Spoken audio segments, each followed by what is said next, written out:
Okay, so welcome to September's Solar Chat. It's really nice to meet you all again. We've got 3 questions that people have posted, like on the forum. So, we'll go through these 3 questions. I think the first was from Warren, was it? About preset settings for processing. Do people use a preset setting, or do you use something different every single time? Yeah, it's one of those things where I know my recordings it'll change depending upon, the transparency, seeing, etc. But then when I bring it in, I still feel like I start from scratch each time, and I didn't know people had like set up things that, each time they go into IMPPG or whatever, they have it set for a full disc or a close up or whatever. Is it worth the time to set those up and go with those, or do I still just, shoot from the hip? Well, I can say a few words on that if you like, Warren. So I do have settings that I've set up for the different scopes, using different cameras and different Barlows and so on. So each time I do select the appropriate menu, if you like, that's got the presets in for each particular situation. But then I find, as you say, the conditions vary and so on. So I end up maybe tweaking a little bit. So the setting gets me close to where I think I should be for any particular situation. And then the fine tweaking just tries to compensate for, the variable seeing conditions or transparency or whatever. That's how I work. Now, is that in your capture as well as like your stacking and IMPPG, or? So mainly IMPPG. Okay. Yeah. With image capture, it just depends on the day. Okay. Yeah. I literally, have to increase the exposure time or gain or whatever, and I do that on the fly each and every time because the conditions are so variable. I try to keep gamma neutral, but then again, I can just swing that either positive or negative from the neutral position, depending on how it's looking on screen. Sometimes I just boost gamma a little bit or pull it back a little bit. Again, just depending on the specifics of the day. But IMPPG, as I say, I have presets for anything further than that, because I use PixInsight. Again, I tend to work on the fly, just see what things are coming out like from IMPPG and tweak accordingly. I sort of know where things should sit in terms of the sharpening tools that I use in PixInsight. But again, I just sort of tweak a little bit each and every time because nothing's fixed, as we know. Yeah, and you don't use the PixInsight toolbox at all, right? I do, Oh, okay. but not all the time. Again, it really depends on what I'm seeing. I've started using it for color. I can select the color option. I find that quite handy because that's now coming out more consistent than previously. So I've got a set of parameters for full disc hydrogen alpha color, the calcium K color for full disc, or the close-ups, Okay. and again they just vary depending on which particular setup I'm trying to process. I find the contrast tool very Strong. intermittent. Yeah, you've got to sort of pull it back quite a bit, and the amount that you add or subtract to the sort of standard setting that comes up again depends on the specifics of the day. I can't just use a particular setting, go to it every time, click process and come out with a decent image. Yeah. It always needs tweaking, I find. Okay. Can I jump in just to ask something? You said, Stuart, that you tend to use the neutral gamma with your cameras. Yeah. I'm always struggling with the CMOS cameras that normally I use a CCD camera for all my solar imaging. Okay. But with CMOS cameras, it's very difficult when you are processing, for instance, proms, and you do a nonlinear stretch. It's noise all over the place, and it's Okay. not easy to deal with. I've seen Right. some of ARM, for instance, has very nice images of proms with CMOS cameras, but I never managed to get that. I don't know why. But I Okay. do most of the stuff in Photoshop, so I use PixInsight a lot, but not for solar. Okay. So I use Jenica Astro for image capture. I don't know if anybody else uses that, but gamma is normally set at 1. Okay. And then when I'm using my 150mm refractor for some close images, I sort of push it up to maybe 1.2, around about there. Again, depends on the seeing conditions, and whether it's a strong sun day or the sun's weaker, as the season progresses and so on. For proms, I tend to pull gamma back to maybe 0.7, 0.6, something like that, depending on the conditions. But that helps. It allows the proms to be imaged as well as the solar disk. Okay. And then I post process to increase the contrast, because obviously as you pull gamma back when you're recording, then you've got low contrast in your image, so you've got to get it back. Yes, normally I have 3 different settings with my CCD cameras: a low, a gamma for the features on the disk, and then two settings for proms, higher. With of course this varies a lot with the camera, but if I use a CMOS camera, it's a mess, because Okay. it's I don't know why. And I always record 8-bit videos, not the 16 bits, because I think nobody does that. So yeah, I do 8-bits as well. Yeah. So Warren, does that help with you? Yeah. Matter of fact, I was imaging this morning and was doing some stuff from yesterday, and I went ahead with IMPPG, and pretty much my full discs are always the same setting. So I just made one so I could bring that up anytime when I do a full disc. Now, when I'm doing animations, so much of it, the way I do mine is I use gamma and gain to make it look close to what I want it to look to, at the end. So I don't have to play with the images too much, because when you've got 200, 300, 400 images, trying to get them to match is tough enough. So I usually, with full discs, I have gamma off totally, and I can, keep those settings for capture the same. But then with animations, I set it up that way. And then when you bring that in, depending upon how transparency goes, seeing, etc., you have to play with it to get it to match as much as you possibly can, depending upon what the conditions like. This morning I started out was clear blue, and all of a sudden I saw my Hinode, the measurement kept going up like it's getting cloudy. I looked up and there's this haze all of a sudden. I'm going, where'd this come from? It's supposed to be blue all day long. So yeah, those are the ones that I really play with the most. But for the stills and stuff, I'd like to get some things set up so that I'm not shooting from the hip every time I capture something. Yeah, it is useful, certainly in IMPPG. That's what I find. Yeah.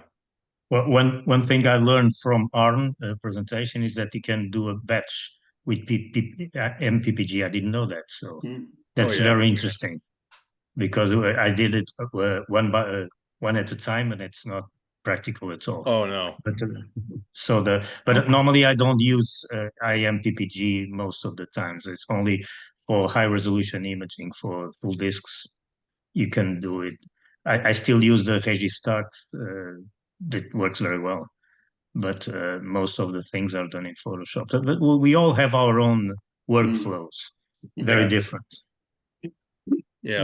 Mine, oh, sorry, I was going to say mine changes. So I really don't have any presets. But one thing that I'm starting to use a lot lately, and you guys might want to look at this, is Affinity Photo 2. From a processing point of view, it's at the moment I think it's on a 6-month free. You can use it for 6 months for free for the full version if you download it. I think they've just sold Affinity to another company. I think it's come up so far that it's now recognised as being a competitor, I guess, to Photoshop. And a couple of things that are in there that are really worth looking at from a post-processing point of view is that James Ritson, who's the astronomer behind the astronomy plugins, has written actually a solar plugin. And James Ritson is very open. I don't know if any of you guys know him, he's an English gentleman, but he's very open to suggestions on how he can make it better. And so pretty much like what Photoshop have done, but he'd be worth emailing and asking for some of the things that you might want in that. But one of the things that they've got in there now is panorama. I don't know if what you guys do if you're doing a mosaic, but I've got Ice, Microsoft Ice, and often the panorama featuring Affinity is actually superior to Microsoft Ice. So you may want to consider that. But certainly the plugins from James Ritson for Solar are, I think every bit as good as what. They're not as comprehensive as what's in Photoshop at this stage, but you might want to consider that. But yeah, generally my stuff's done on the fly. There's very little. What program is this? Affinity Photo, and many people are saying it's almost a direct copy of Photoshop. The actual full license is about $79 to $99 US, I believe, and that's a one-off license. But at the moment they're offering it for free, I believe, for several months. I think it's 6 months, and I think that's obviously just to get the numbers up. But I've been using it now for well over a year, nearly 2 years, and it's just a great program to use. You can also have other plugins go into it. So for instance, sometimes I use Topaz denoise, and that will automatically pick up Topaz denoise in the program, just like Photoshop does. Yeah, so I do it on the fly. I often change my IMPPG settings and then go straight into. Sometimes I've actually gone straight into Affinity Photo as well without actually doing IMPPG, particularly for full discs. So that's what I do, Warren. Thank you. I'm pretty much the same. I used presets quite a lot when I first started out, and I found that the conditions vary so much that it's just, you spend just as much time undoing it and fixing and doing it on the fly in the first place, if you want to call it on the fly. But once you're used to IMPPG or Photoshop or Affinity 2, it takes very little time to adjust it to where you want it anyway. That's how I do it. And for Pedro's sake, yeah, the batch processing section of IMPPG is excellent for doing that. I think I run off maybe on an average of 400 to 600 frames each time I do an animation. And it just goes through and processes those. Maybe 600 frames might take 45 minutes, a little longer perhaps.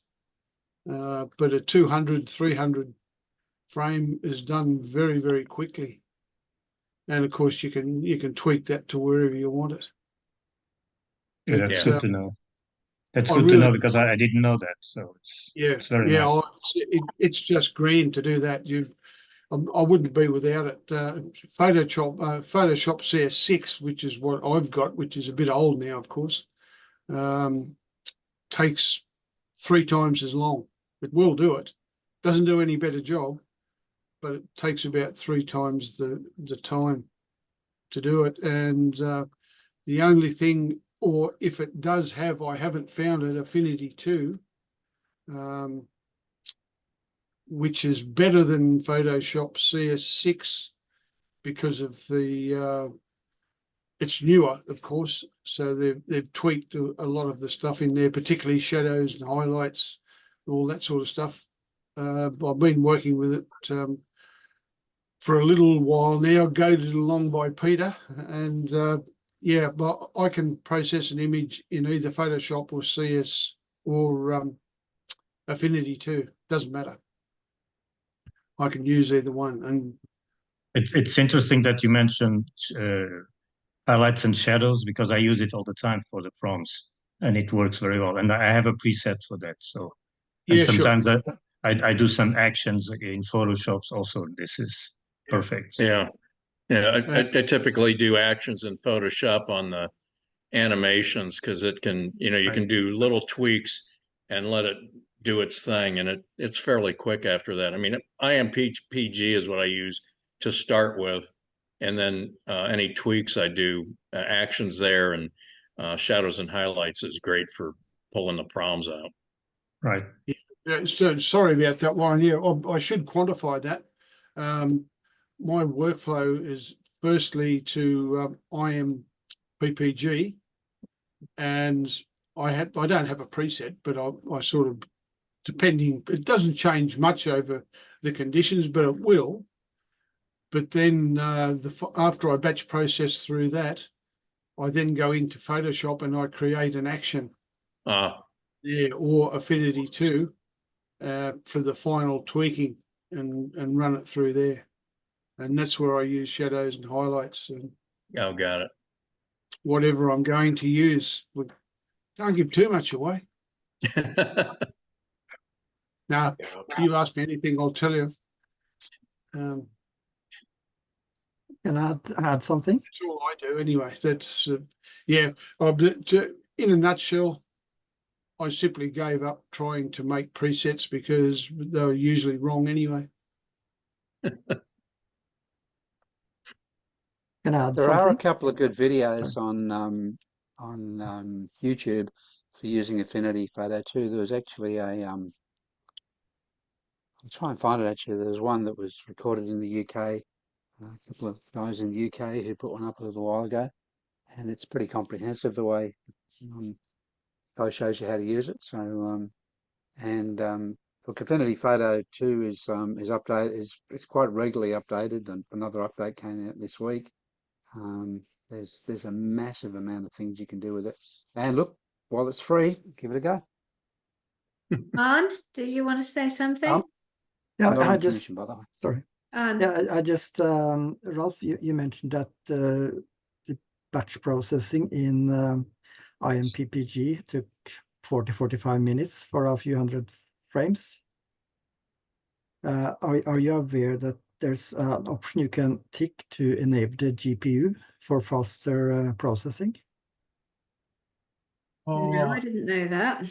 So because I do, my flow is very like Stuart's processing. I think I have presets in fire capture for capturing, which I just tweak a little bit to adapt to the current settings or conditions. And then I do the first part of the processing with sharpening and maybe some light contrast settings in IMPPG, running it as or in batch mode. But when you're going to process many images, there's an option you can tick to enable to use the GPU on the computer, and you get much faster processing times. And also, if you when you play with the settings and want to see the results, even if you're working on a full image, it's almost instant. Yeah, So- I'm pretty sure I've got it's using the GPU, but I'm talking about a terabyte of data. Oh, that's a lot. Yeah. Yeah, Yeah, in but about you work 45 minutes. Because, well, my animations now are down to I do the capture, which is about 6 seconds or so, and I only use a 10-second delay, which creates a pretty huge file. A 2.5 to 3 hour animation is a terabyte of data, and it'll chew through that in 45 minutes. And you use file capture for that or no? Sharp cap I use to Sharp capture. Cap. Okay. Yeah, I can use both. I have both, and the planets I use fire capture, but I use Sharp Cap for solar. And this apparition, I'll probably try Sharp Cap for the planets as well. So, And right. the other one, just to toss the other 10 cents worth in, I guess I use neutral gamma at capture. I don't play with any of that, only exposure and gain, simply to get the best frame rate I can, and use gain to bring the histogram up, and with a 50% peak, and making sure the whites aren't clipping out any further than 75–80%. And I do all the rest in post processing. Ralph, if you use Sharp Cap, Michael was asking, how would you adjust gamma in Sharp Cap? Or you just don't use it, so you don't know? I just leave it as the default setting in the camera, which is neutral. All right, okay. Yeah, perfect. And the reason I ask is that for my kind of long focal length H-alpha work with the DSRT scanner, if I'm zoomed in on a particular prominence, if I find that if I use one of the DMK cameras with the imaging source software, I can adjust a parameter called gamma, and that helps to get good balance of both the proms and of the disc.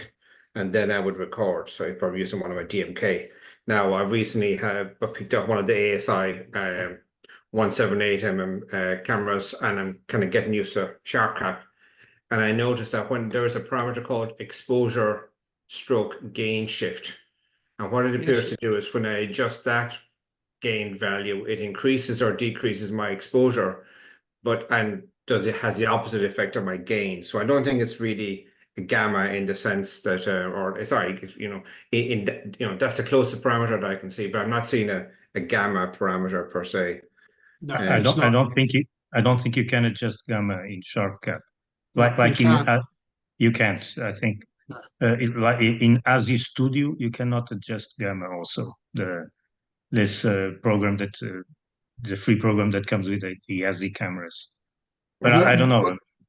Michael, what you can do, there's if you look down the menu in Sharp Cap, there's pseudo histogram, if you like.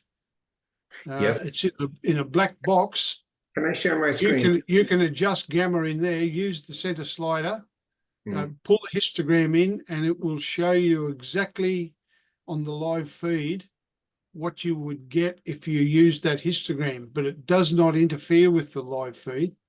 It's capturing the camera in a neutral gamma situation. So whatever you do to that histogram, it will show you what the effect will be, but it won't affect the capture. Okay, so I just have my cameras capped at the moment. I just literally went outside a few minutes ago and brought it in and plugged into the computer. So can you see my screen at the moment? Yeah. No. Yeah. With Sharp Cap. So I have my histogram. No, I can't see your screen. Oh. Can everybody else see it? Yes. Yes. Yeah. Oh, It may be on another window for you, Ralph. I've got a dual monitor. And Well, the histogram is very different from between the paid version of SharpCap and the free version. Peter, can you see Michael's screen? Yes. Yeah, this is the paid version. Yeah, I believe it is. Okay. I paid I a fee. thought with the paid version you could change gamma. It was the free version of SharpCap that you couldn't. Yeah, because I have SharpCap Yeah. Pro. Yeah. Yeah, maybe you're right. Maybe you're right. I don't use this a lot, so. But I just see, so let's auto stretch. I don't like auto. Saving. Well, Paid Peter, ver- can you just walk Michael through that? If you can see the screen, I can't see it. Yeah, I can see the screen, but I'm not sure about the exposure gain shift that you're talking about. I haven't used that. Oh, okay, it's down the bottom, just above display histogram stretch, Pedro. There's Just the next one exposure up there, yeah. gain. Yeah. Yeah, it says But exposure gain shift, so it that's what just Ralph's talking about, but I haven't used that. Yeah, but this is gain. It's not gamma. gamma. No, yeah. no. Yeah. You were saying, Ralph, that shows you the gamma, is that right? When you adjust that? Yeah, well, the center slider is gamma. Okay, you reckon that is gamma? Okay. Yes. Okay. Yep. Okay. I'm Same as using exactly the same as using levels.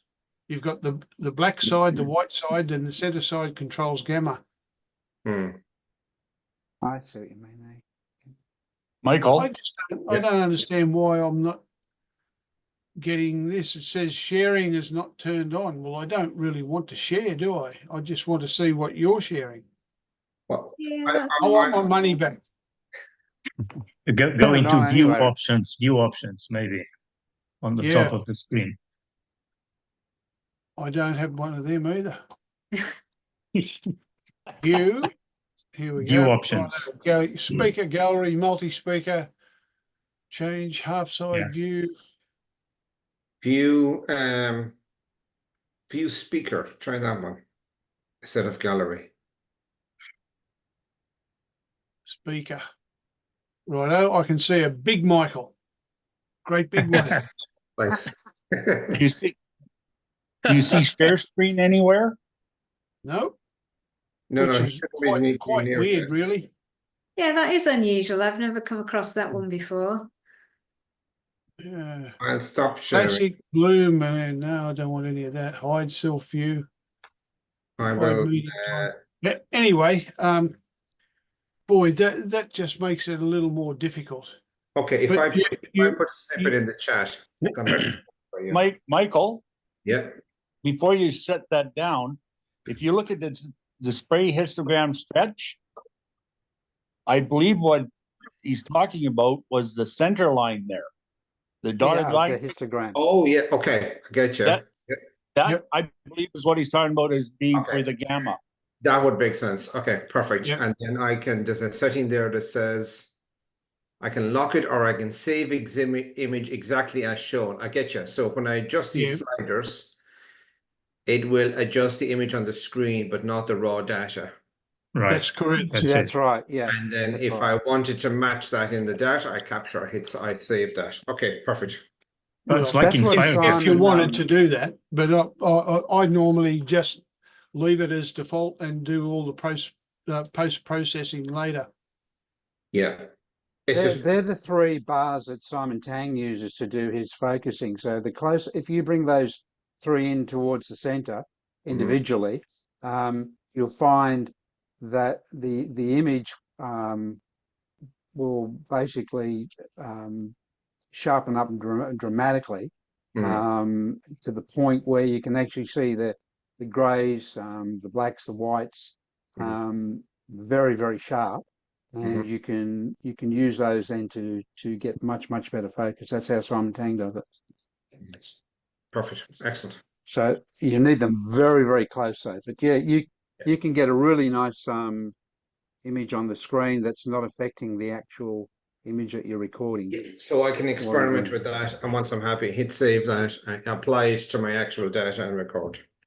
Yeah, the other thing too, just next to the green button, if you click that button just next to the green button there, that will show you it in inverted. Okay. I find this program very confusing. everything is out of place. Anyway, You but get used to what most of you've been using, and everything else seems to be odd. okay, but I use fire capture all the time, so but sometimes I use this one also, but it's not very user friendly, at least. You get I- used to it Drew. After a while. It just, yeah, it comes. The flow's there. So Okay, the best Ralph, program I've is got the a- one that we know best. So yeah, sure. Ralph, I got a question on your animations. Are you always shooting an ROI, or are you shooting the full disc and then cropping? No, I use an ROI. Okay, I thought you did, but wanted Yeah. to check. Depending on what I want as to how big it is, yeah. But what drives most of that too is the file size, which we'll Oh, get to yeah. another. Yeah, we have another question coming up in that regard as well. But that primarily is what drives it. Yeah, You I need mean, to- I did a full disc the other day, and I mean, it eats up so much, and it's like, yeah, yeah, I was able to catch some stuff, but yeah, working on was like, okay, this is a nightmare. yeah, yeah. So I have a question, which is question number 2, which is how do people get really lovely fluffy spicules on the edges of the limb? Because when I take a full disc, what I see, what Auto stacks is I just get, like a smooth limb. So you get, like the very, very edges like smooth. Whereas I see a lot of you and you have these beautiful spiky, like fluffy edges, like I'm not talking about prominences, I'm talking about the actual spicule edges on the limb. Now, I think it was Dennis was saying that you have to use very fast shutter speeds and very small AVIs. But I've looked back at what I use, and I use like 7 milliseconds. So that's in Dennis's range of fast. And I only do about 800 frames. So it lasts about 30 seconds. So maybe that's on the long region of what he says. But if I stack in Registacks, I tend to get really nice fluffy spicules. Whereas in Auto Stacker, I don't. But then I get worse images in a whole because it's very, very slow and it's very clunky as Registrax. So I don't like using it. I prefer to use Auto Stacker. But for limb, I think that Registax does a better job. What do you guys do and what do you think? Well, it's interesting you bring that up because I was comparing them one time. This is a couple of years ago, and Marty down in Florida had talked to me about my settings in Registax, or not Registax, but Auto Stacker, and I changed those. And I can't remember what the change was, but I was able to match what I got in Registax because I was seeing the same thing, Alexandra, where Registax just seemed to give me a sharper image than and I liked Auto Stacker because I could batch for the animations. But then Marty had given me some clues about some of the settings, and I can't remember what they were, but it made a world of difference. That's helpful, Warren. Yeah, talk to Marty.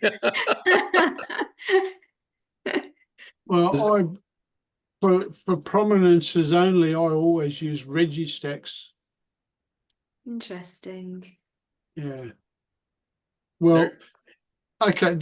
There's a few other things involved there as well because, well, firstly is resolution. If you've got a 40mm telescope, you're not going to get spicules for a start. So, you need to be up at least 80 to 100. Well, I'm at plus. 100. Yeah. For a start. And the second thing, which is of paramount importance, is focus. If you focus on the center of the disc, you won't get spicules or nice sharp edges around the sun. Really? There's a considerable difference between focus from the center of the sun to a prominence on the limb. I agree. Exactly. Yeah. It's exactly that. Yeah, it's Isn't it chalk just and cheese. infinity? Sorry? No. It changes. No. Focus changes. Yeah, it changes. Yep. Yeah, it's a big round ball, and there's some curved distance. surface. Yeah. Yep. There's some distance So- between the limb and the center of the sun. Considerable distance in our language, hundreds of thousands of kilometers. And yeah, so that's the second thing that that you do is focus on that limb. Yeah, for the prominences. If you're doing a whole disc, well, that's out the window for a start. Well, you that's know. what I was going to say. If I'm doing a mosaic of about 13 tiles on a full Oh. disc, Yeah, okay. That's not going to be practical right? for a full disc. I think the other big factor then is seeing, because if the Yes, of course. seeing Yeah. is poor, then so I have a question for the group. I'm gonna post an image here, and I want the opinion: are these good spicules or not? So just give me a second here. I need to find you. There you are. Share screen. Oh. Screen share enabled though? Yeah, I've just done it. You've got to give me a little bit of time to find you on the list. Okay. Is there a screen? Oh, that's up? Those are good. lovely. See, Those are that's good what I'm spicules. after. Is So that it's- with 100 millimeters, or is that more than 100 millimeters? That's the 150, so that's with the 6-inch scope. But Oh. that was taken on Tuesday this past week, I think. And the seeing, that's probably some of the best seeing we've had in years. Yeah. And I had some previous week, some not bad spicules, but it's I think it really boils down to seeing is overriding factor. No matter how short an exposure you can take, if it's still Yeah. jiggling all over the place, it's not gonna capture. So anyway, I'll just Is that with stop auto that. stacker, Brian? That was Otter Stacker, yeah. Yeah. And I don't play with very many of the settings in it. And a purist would go through and stack each one separately and process each one separately, but I have a life. So they all get dumped in, and they're batch stacked, and then they're batch processed in MPEG, and then I go through in Photoshop and tweak with a bit of sharpening and you know, brightness, contrast, shadows, highlights, and it still takes me 3 hours at the computer for every hour at the telescope in processing. So I can't make it any more pristine per image than an overall average. So, what size cells do you use when you're using auto stacker? You know, for the alignment points, are they, because you've got a different range from, I think it's like 24 pixels, 48 pixels, and so on. So do you use the smallest ones or mid-size? I always use 48, but depends on the size of the images, of course. Yeah. Yeah. If I have full disk images, I usually use 200. Otherwise, there's 20,000 points when it generates it automatically. So kind of vary it depending on whether it's a full disk or a cropped, somewhere that gives me, you know, 500 to 600 alignment points, I'm happy with. Otherwise, it runs all day processing. But does that affect the ability to resolve spicules, do you think? I haven't tried it. I don't know. You know, Alexander, I was thinking whether if you use really small cells, does it give you a better chance of, you know, properly aligning the spicules, or do you use bigger cells? I'm not sure. I always tend to use about 48 myself, I think, generally. And they use multi-scale or no? I never use multi-scale. The other, because it produces lots of other squares all around the image. So I don't use that. But anyway, but sometimes you should use with a big image larger squares, but normally I use 48 and it's okay. Okay. Yeah, I just And you understand. got sorry Alexander, you are using the new version of AutoStacker or no? Because it's very different from the old one. So Let me just it, have I noticed that Arn is using it, and I just tried it, and it's very nice. yeah, some I'm new using features. AutoStacker 3. Yeah, this is the new one. Yeah. You need auto stack at 4. Yeah. Oh, right, okay. Yeah, the new one has some new features. Could be interesting to explore. What's the latest? 3 or 4? The 4. January beta It's a version, I 4. think, 4. is the latest. And I think you can easily read them 4.011. side by side. Yeah. So what's new and better, Pedro? Some of it's very fast because it's 64 faster. bits. It's faster. It's 64 bits. The other one, well, I think it was already 64, but it has some. I don't remember exactly, but some features are new, and some of the parameters are automatic, and that's great because you don't have to tweak some of the stuff. For instance, it chooses the area the first thing the AutoStacker does, it's in automatic, so you don't have to choose an area Right. at the beginning, and that's great. That's very useful. And also for instance, if you want to put some squares on proms automatically, you have to tweak the AutoStacker, and everything it's automatic now, so it's much easier. Try it. Oh, Yeah. maybe I need to download that then. I'm always a bit leery of changing some software that I've really got used to. That's right. Because sometimes you got to learn new things about the new software, and sometimes things don't run quite the same. I agree, but this is Arn's fault because he introduces the new version, and now try it because it's nice. It's nice. You would like it. I regret going to Windows 11 from 10, but never mind. That's another story. You can keep AutoStacker 3 then and have both and then play. You can have with them both. Yeah. Exactly. Okay, I'll try it.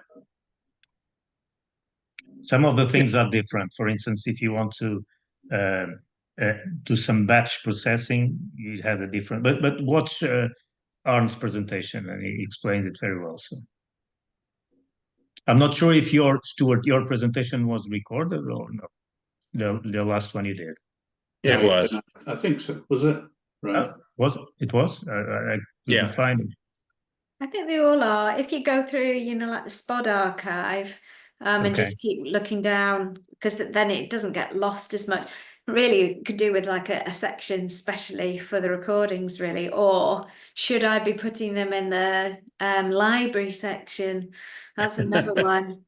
It's like, I will find it. I will find it. No problem. You help me find them. Can I add something regarding the spot size or the alignment points?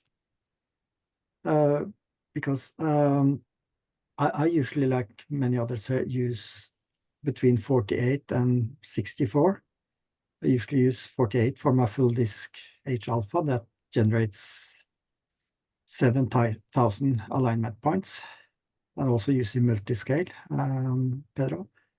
And for the calcium K and white light, which is shot with a 183 mm camera, I increased the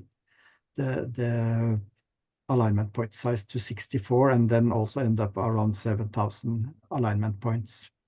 And that tends to work quite good for both those setups.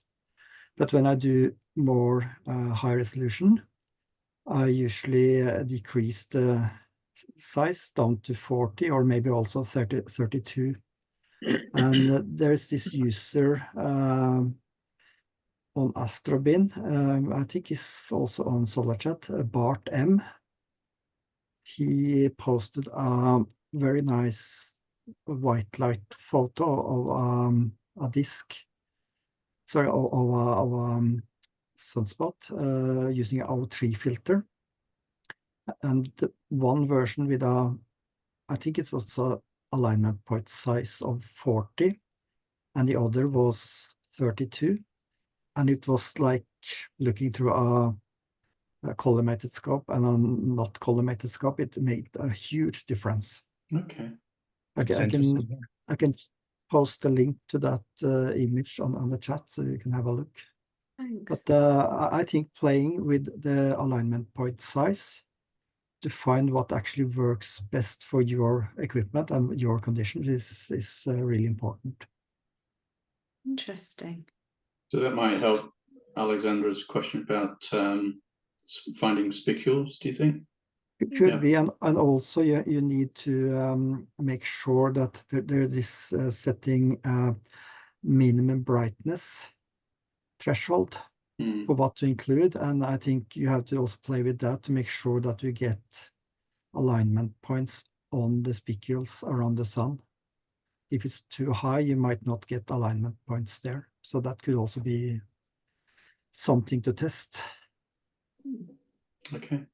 Excellent. I just posted the link in the chat if anyone would like to have a look at that image I'm talking about. It's an A and B image. But and if you zoom in and look at it in full resolution, it's first of all it's a beautiful image, and it also highlights how much difference you get from different alignment point sizes. Oh, that's very interesting.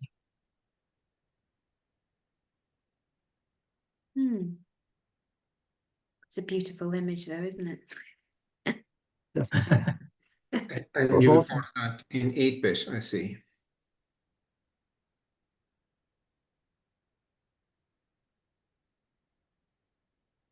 With a big scope, C90. Yeah. C9. I'm just wondering if that was recorded in 16-bit, obviously you'd have a lot more data. You probably would get a lot fewer frames per second. Would there be any actual benefit, or would you be worse off? Christian never uses 16-bit, and he has the best image I've seen so far. So yeah. But anyway, I don't know. I tried both, and there's not a big difference.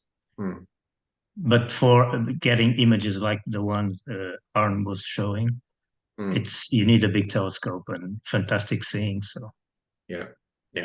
But can you see the difference between the A and B yes, image? Very clear. It's quite very clear. Significant. Yes, you need a big screen and a nice screen. Yeah. But it's very clear. Yeah.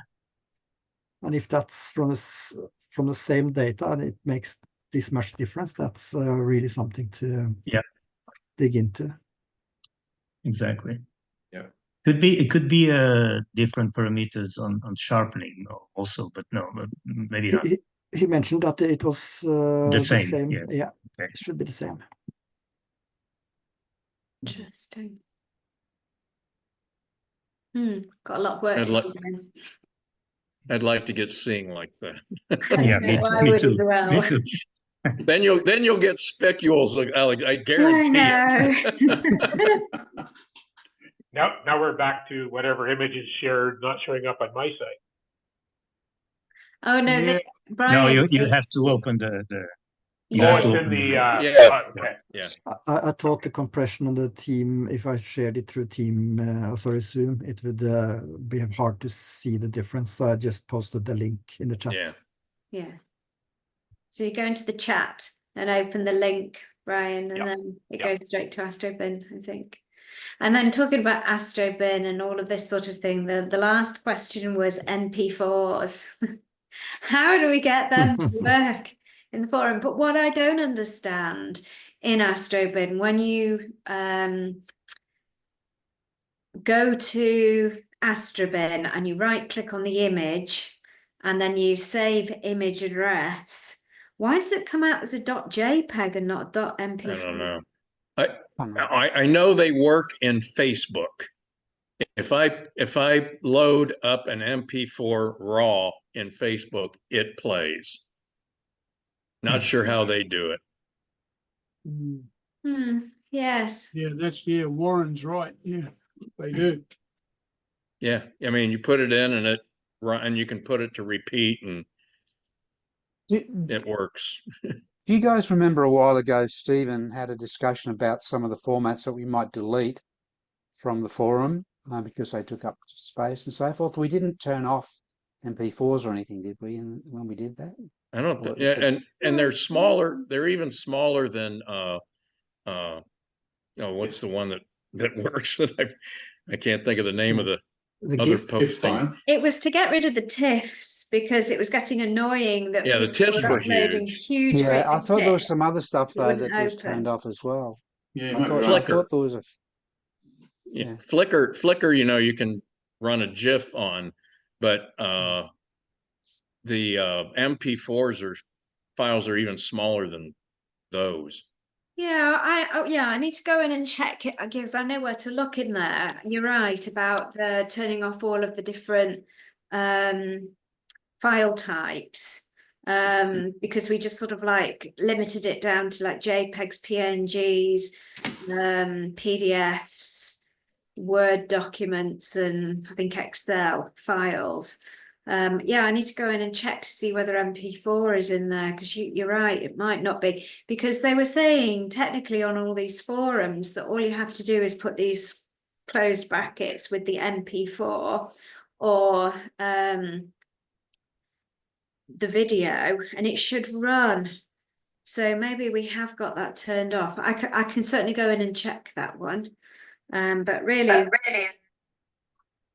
we could do with somebody who knows all about these things. I know that Stephen is, you know, usually pretty wary of messing about with the forum because I think that he's got into trouble before where he's tried to change something and then completely screwed the whole thing up. Yeah. So, that wouldn't be Stephen. Do you guys also know that if you use AstroBin, there is a feature in AstroBin for the MP4s to put them on continuous loop. So that way, I know it's just it just removes the step of having to click to play again. But I guess from a viewer's point of view, if you if the person who's posted the image has clicked the continuous loop, then by the time they get to AstroBin and they open it, it'll just continuously loop, and it just makes it more user friendly, I guess, for the end user or the viewer. And that would So also be that's some good if we settings. do actually get it working in the forum, then it would continually cycle as well, rather than having to play. Correct. That would be better. Can you save MP4s to Flickr? Does anybody know?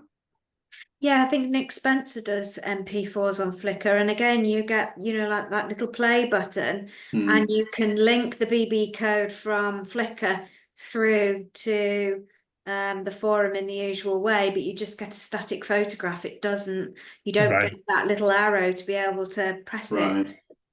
You don't know it's a video when you. No, you think that it looks like a static photograph and you don't realize until you actually click on the image, go to Flickr, and then you'll see that little arrow on it. So you're right, we may have turned MP4 off. I need to go and have a look at that. I think I can remember where it was in the forum. I think. Yeah, I'll check. Because yeah, it's a bit of a pain because you're producing some really beautiful animations, but I can never make them a spod because I can't get them to ever run in the forum. Yeah. So it's a real pity, really, which is a shame. And the animated GIFs are really huge, so I Yeah. try to stay below 100 megabytes, and even that's quite big. But And some very low quality also. Yeah, and some of the animations I create, they tend to be 1 gigabyte in the result. Well, yeah, because when they are really huge, what I find that, you know, when you've got a very, very slow internet speed of like 0.5 megabits per second, it just freezes everything up and nothing happens. And then you can't even get off the page. It's bad. So has anybody got anything else? want to add? No, it's been a good session, I think. Thank you. Yes, because I think Yeah. we're coming up to 8 o'clock now, and I appreciate the points. and I'll certainly go and check to see whether we've got MP4 turned off, because that might be something that's causing the problem. Yeah. But Great. yeah, Good. it's been All right, lovely to everyone. see everyone. Thank you. Thanks for a Bye. really interesting discussion. Yeah, brilliant. Okay, you all. then. Cheers, guys. you. Bye bye. Good. Bye. Thank Take care, everybody. Bye. Bye. Bye.